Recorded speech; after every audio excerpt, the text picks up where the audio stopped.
नमस्कार बंधुरा मर्जी ब्लगे तुम्हारे सबाई के अनेक अनेक स्वागत। आजकेर ब्लगे आमी तुम्हारे साथे शेयर करब डिम आलू झोलेर रेसिपि। तो चलो कथा ना बाड़िए रेसिपिटी शुरू करा जाक। एर जोन्नो प्रथमे कड़ाईटा खूब भालो करे गरम करते हबे। तारपरे दिए दिচ্ছি 1 टेबिल चामच सादा तेल और तार मध्य एकटू लवण छेड़े दिচ্ছি। और एकटू लवण छेड़े दिले सेদ্ধ डिमटा यदि फ्राई करी ताहले डिमटा सहजेई लेगे जाए ना। कड़ाईटा एवं तेलटा दुटोई किन्तु खूब भालो करे गरम करते हबे। एरपरे दिए दिচ্ছি सेদ্ধ डिमटा। डिमटा आमी आगे थेके सेদ্ধ करे रेखेछिलाम।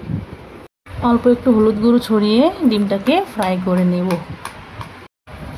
तो एखाने देखो डिमटा किन्तु एकटू लेगे गेल, तार माने कड़ाईटा और तेलटा आरो एकटू गरम हतो।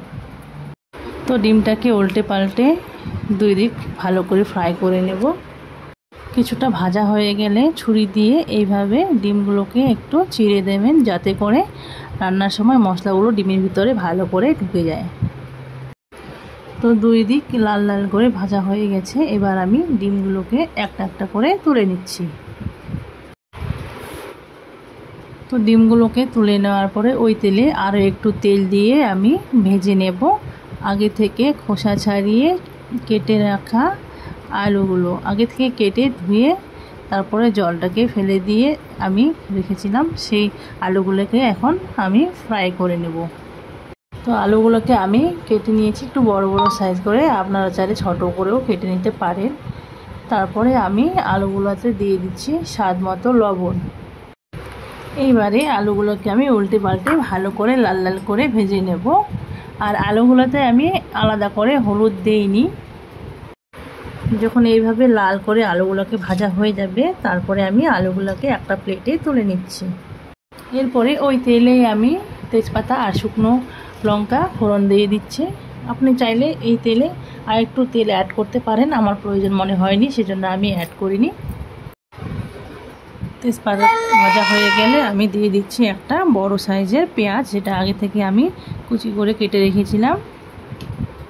পেঁয়াজটা হালকা ভাজা হয়ে গেলে আমি দিয়ে দিব এবারে এর মধ্যে 1 চা পরিমাণে আদা রসুন বাটা। এখানে মশলা কিন্তু একটু কম পরিমাণে দিলেও হয়ে যাবে। মিনিট খানেক মতো জাস্ট একটু নাড়াচাড়া করে নিতে হবে। এরপরে কিছু পরিমাণে জল দিয়ে দিচ্ছি। এরপর আমি এর মধ্যে শুকনো গুঁড়োগুলো দিয়ে দেব, শুকনো হলুদ গুঁড়ো, শুকনো লঙ্কা গুঁড়ো, শুকনো জিরা গুঁড়ো আর দিয়ে দিচ্ছি 1 চা পরিমাণে ধনে গুঁড়ো। এই মশলাটাকে ঢাকনা না দিয়ে মিনিট খানিক নাড়াচাড়া করছি। এরপরে আমি এর মধ্যে দিয়ে দিব আলুটা ভালো মতো মেখে দিব যাতে করে মশলাগুলো আলুর মধ্যে ভালো করে মিশে যায়। ভালো মতো মশলাটাকে নাড়াচাড়া করে আমি এবারে কিছুক্ষণের জন্য ঢাকা দিয়ে দেবো যাতে আলুটা ভালো করে সিদ্ধ হয়ে যায়। 2-3 মিনিট পরে ঢাকনা দিয়ে রেখে দেওয়ার পরে এই যে দেখো ঢাকনা দেওয়ার খুলে নিয়েছি। দেখুন মশলা থেকে তেলটা বেরিয়ে গেছে।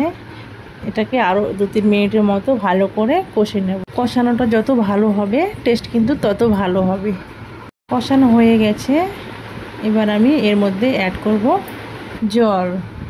জলটাকে আগে থেকে একটু গরম করে নিলে কুকিং প্রসেসটা কিন্তু তাড়াতাড়ি হয়ে যায়, তাই আমি জলটাকে আগে থেকে একটু গরম করে নিয়েছিলাম। আপনারা চাইলে আগে থেকেই গরম করে নিতে পারেন, নাহলে পরেও গরম করলেও চলবে, ঠান্ডা জলও দিতে পারেন। আমি এখানে একটু বেশি পরিমাণে জল অ্যাড করেছি কারণ আমি একটু পাতলা ঝোল বানাবো।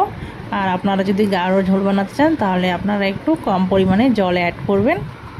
এরপরে ঢাকনা দিয়ে কিছুক্ষণের জন্য আমি ঢাকা দিয়ে রেখে দেব।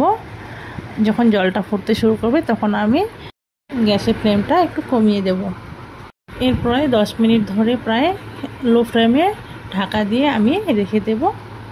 প্রায় 10 মিনিট পরে ঢাকা খুলে আবার একটু নাড়াচাড়া করে দিতে হবে এবং চেক করে নিতে হবে আলুটা প্রায় সেদ্ধ হয়েছে কিনা। যদি দেখি যে আলুটা সিদ্ধ হয়ে গেছে তাহলে এবারে আমি এক এক করে ডিমগুলো দিয়ে দিচ্ছি। আর যদি আলুটা সেদ্ধ না হয় তো আর কিছুক্ষণের জন্য ঢাকা দিয়ে রেখে দেবেন। ডিমটা দিয়ে আবার একটু নাড়াচাড়া করে নিতে হবে এবং এই সময় যদি আপনার প্রয়োজন মনে হয় যে আরেকটু লবণ দিতে হবে তো এই সময় আপনি লবণটা দিয়ে দিবেন। তারপর আরও মিনিট 5 ঢাকা দিয়ে রেখে দেবেন। গ্যাসের ফ্লেমটা অবশ্যই লো করে দেবেন। তো বন্ধুরা এই ছিল আজকের রেসিপি। কেমন হয়েছে অবশ্যই কমেন্ট করবেন। ভালো থাকবেন। টাটা।